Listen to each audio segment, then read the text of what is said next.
Halo semuanya, welcome back to my YouTube channel.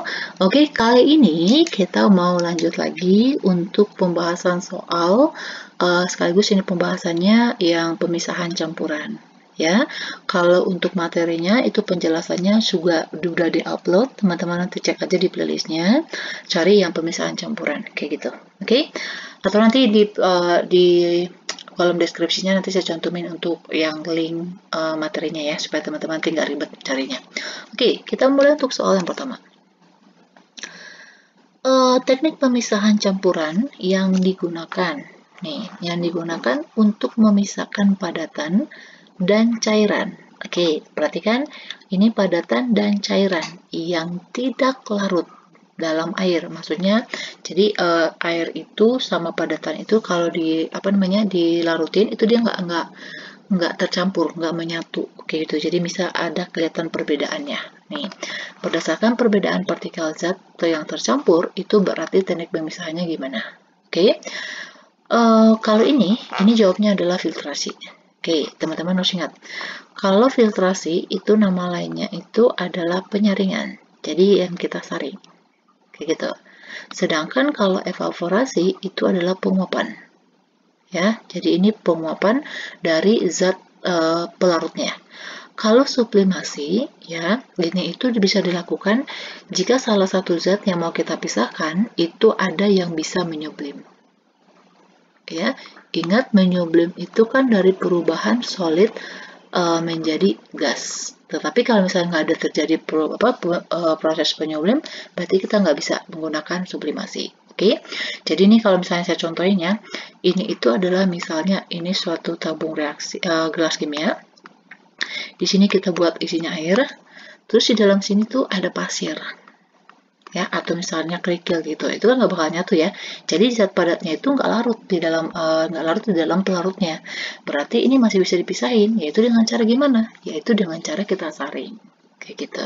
Oke, kalau sentrifugasi itu juga sama, itu untuk memisahkan zat padat juga, tetapi bedanya di sini zat padatnya itu ukurannya lebih kecil, jadi dia itu kelihatan menyatu dengan di dalam larutannya, tetapi itu masih bisa dipisahin, kayak gitu loh, yaitu dengan menggunakan sentrifugasi. Sentrifugasi ini itu nama lainnya adalah pemusingan, gitu. Jadi alatnya itu ya kayak diputar gitu cepet ya, supaya nanti zat padatnya itu dia mengendap ke bawah, cairannya dia tuh ke atas, kayak gitu ya. Oke, next.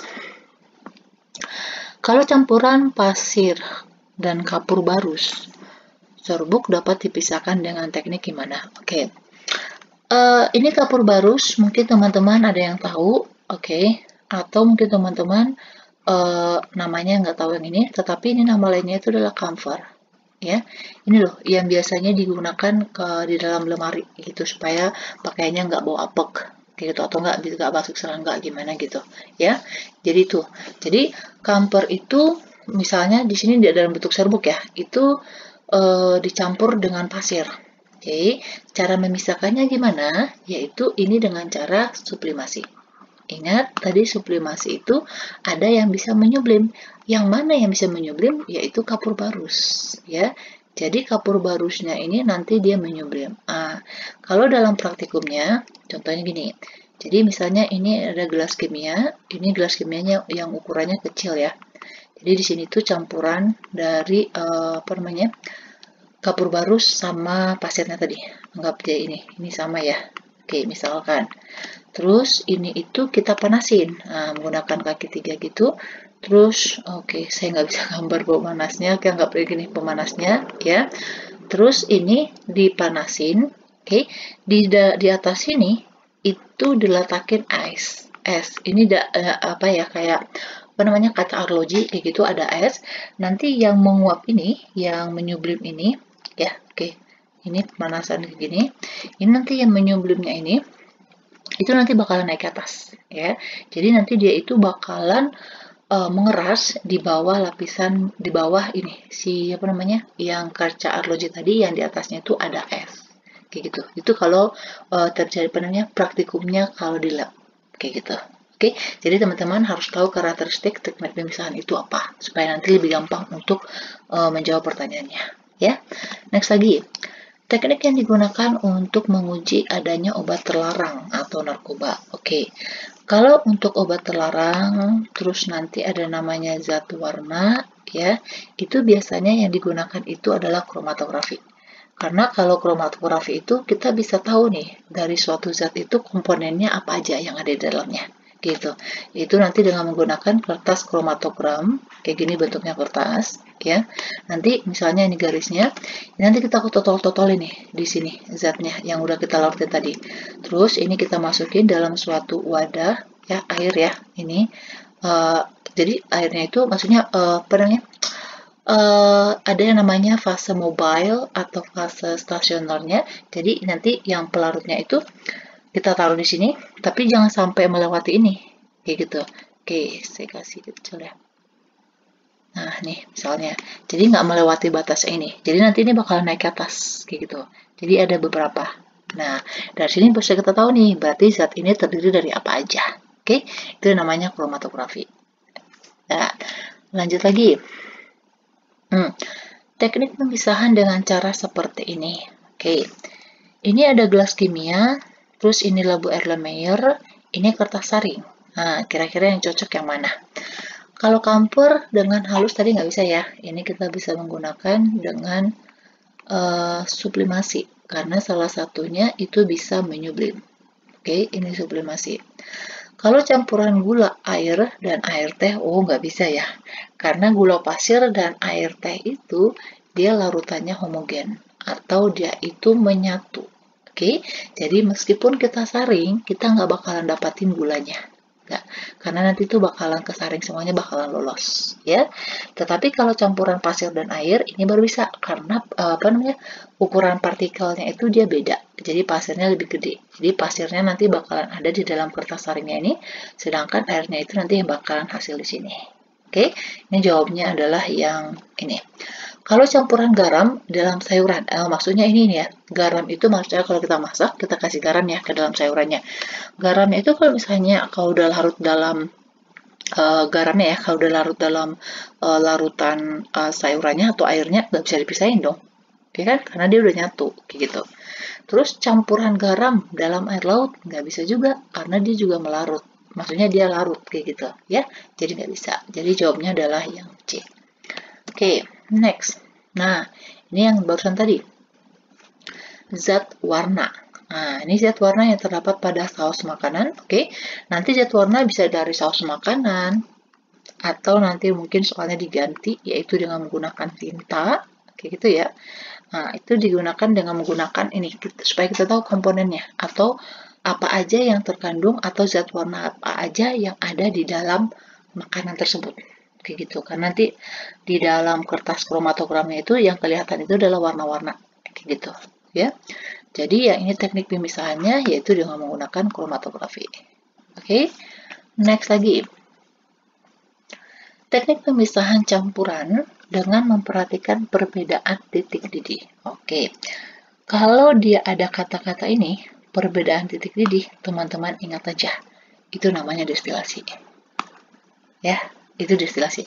Jadi, proses pemisahan destilasi itu dilakukan yaitu dengan menggunakan dengan perbedaan titik didih. Jadi, misal ada suatu campuran ya, di dalamnya itu banyak komponen-komponennya, ya kita bisa memisahkan komponen-komponen dalam campuran tersebut, yaitu berdasarkan perbedaan titik didih dari komponen tersebut.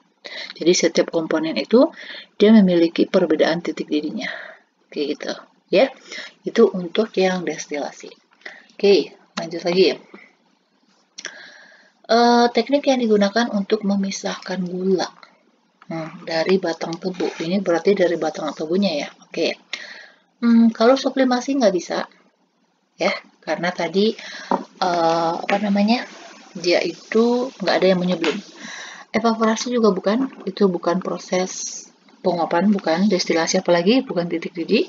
Sentrifugasi bukan, sentrifugasi ingat ya, itu adalah padatan, tetapi dia kelihatan menyatu di dalam larutannya, gitu.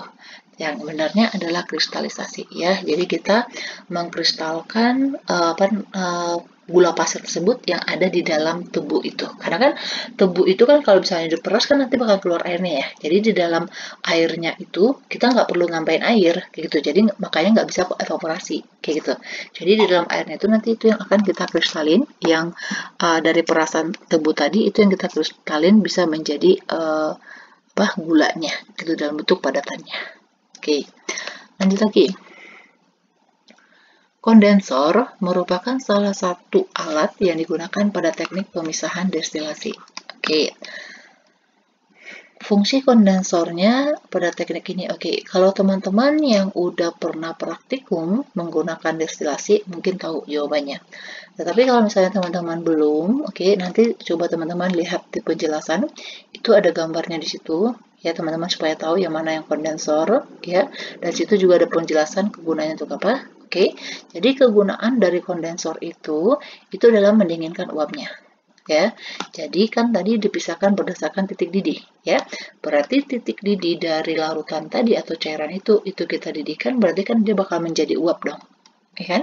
Jadi uap yang tadi itu akan masuk ke dalam kondensornya, dan ke dalam kondensor itu dikasih air gitu. Gunanya untuk apa? Itu untuk mendinginkan. Nah, mendinginkan yaitu dengan cara mengubah gas yang tadi itu menjadi cairan. Kayak gitu. Ya. Oke, next lagi. Ani membuat minuman kopi untuk ayahnya. Jadi disuruh buat kopi nih untuk bapaknya. Mungkin bapaknya lagi santai gitu ya. Oke. Ayah meminta kepada Ani supaya tidak ada serbuk kopi di dalam minuman tersebut. Jadi harus disaring nih. Maksudnya supaya nggak ada sisanya atau nggak ada serbuknya, karena kan agak ribet juga ya minumnya kayak gitu. Jadi nggak ada serbuknya. Kemudian Ani menyaring. Nah, jadi supaya serbuknya hilang, disaring nih sama si Ani minuman kopi tersebut dengan menggunakan kertas alat saring dan corong. Oke, mungkin teman-teman yang sering ngopi, pergi ke kafe-kafe, mungkin pernah tahu nih, ya. Dan hasil penyaringan tersebut terdapat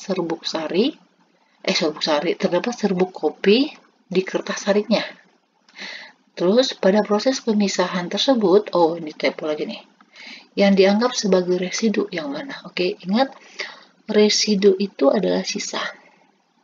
Ingat, kita kan tadi mau dapatin kopinya ya, berarti kan sisanya yang mana? Berarti sisanya itu adalah serbuk kopinya yang terdapat di dalam kertas saringnya, kayak gitu. Oke, jadi ini namanya proses filtrasi.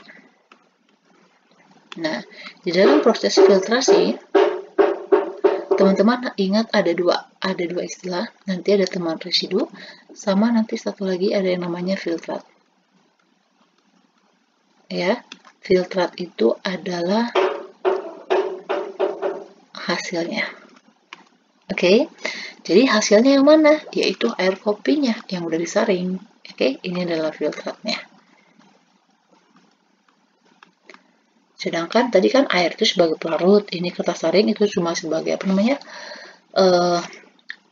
alat yang digunakan untuk menyaringnya. Kayak gitu. Oke, next lagi. Andi memisahkan campuran air dan pasir dengan menuangkan. Oke, ini ada campuran air sama pasir. Oke, anggap dia pasirnya itu ukurannya gede. Tapi caranya beda nih, bukan disaring sama dia, yaitu dengan cara menuangkan airnya secara perlahan-lahan. Jadi ini cuma agak dimiringin supaya airnya itu keluar perlahan-lahan. Nah, proses penuangan tersebut itu namanya teknik pemisahan apa? Oke, ini teknik pemisahan yang paling sederhana.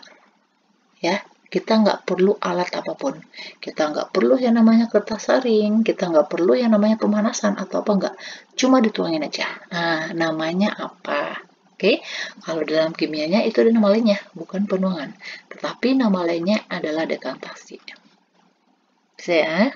Oke, next lagi.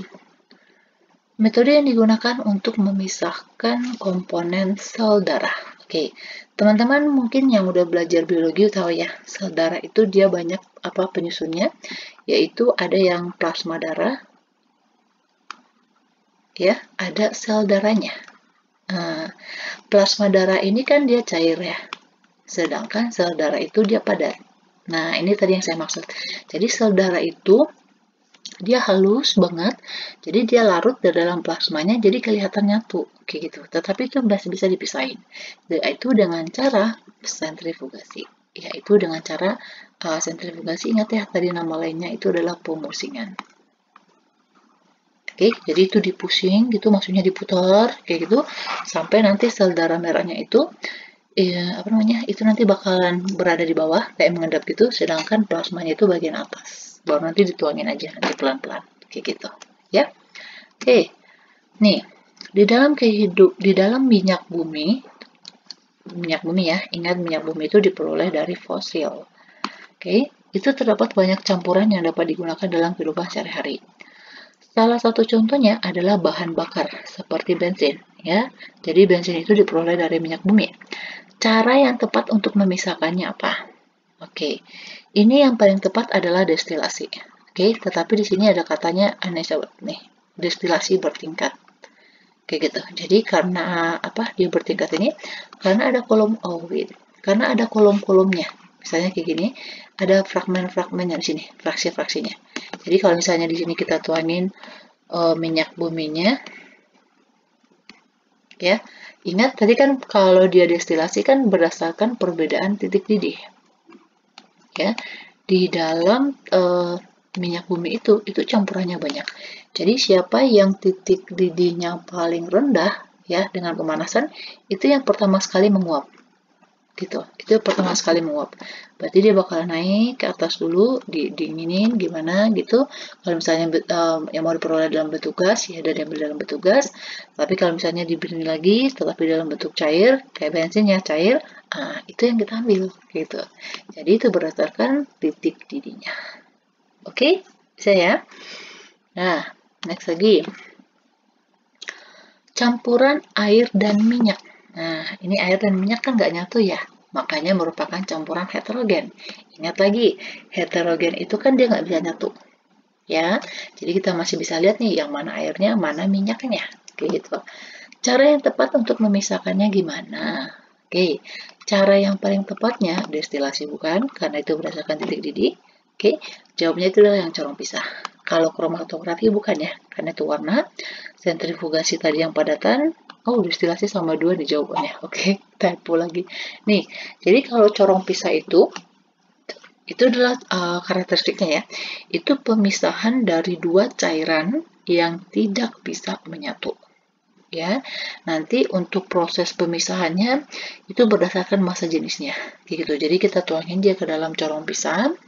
Teman-teman nanti bisa lihat di teorinya, itu ada gambarnya juga. Oke, nanti di corong pisah itu dituangin, yang massa jenisnya itu yang paling rendah, yang paling rendah itu nanti bakalan berada di atas, tapi yang massa jenisnya itu lebih besar itu nanti bakalan ke bawah, menurun. Jadi nanti itu kan kita buka, ada semacam kerannya, jadi kita buka pelan-pelan, jadi nanti yang massa jenisnya itu paling besar, itu nanti yang bakal dipisahin terlebih dahulu. Kayak gitu. Ya. Oke, nih selanjutnya perhatikan beberapa pernyataan berikut. Dari pernyataan berikut, pemisahan campuran dengan cara kristalisasi yang mana? Oke, kalau pemisahan kamper dari campurannya tadi apa? Oh, bukan ya. Kamper itu tadi bisa nyublim, berarti ini adalah sublimasi. Memisahkan bensin dari minyak bumi itu juga bukan, karena ini adalah destilasi. Ya kan? Misalkan jadi memisahkan gula dari larutannya, memisahkan campuran air dan minyak. Oke, kita buat dulu yang kita tahu nih. Ini pakai tadi corong pisah. Memisahkan zat warna dari saus makanan. Oh, tadi kromatografi. Oke, jadi teman-teman bisa eliminasi kayak gini ya. Kalau misalnya nggak tahu, skip aja dulu. Cari yang tahu dulu nih. Berarti kalau pemisahan gula dari larutannya, ya ini kita bisa menggunakan yang kristalisasi. Ya, jadi nanti kita bakalan mengkristalkan gula-gula yang ada di dalamnya. Kayak gitu. Oke. Next lagi. Oh, udah selesai. Oke, ya. Demikian dulu pembahasannya untuk proses soal dan pembahasan pemisahan campuran. Semoga teman-teman semuanya bisa mengerti, ya. Dan jangan lupa nanti supaya lebih mantap, supaya lebih mengerti, nanti cek teorinya ya. Nanti cek aja di kolom deskripsinya di bawah video ini, itu nanti saya akan cantumin linknya. Oke, demikian dulu. Please jangan lupa subscribe dan share ya. Terima kasih.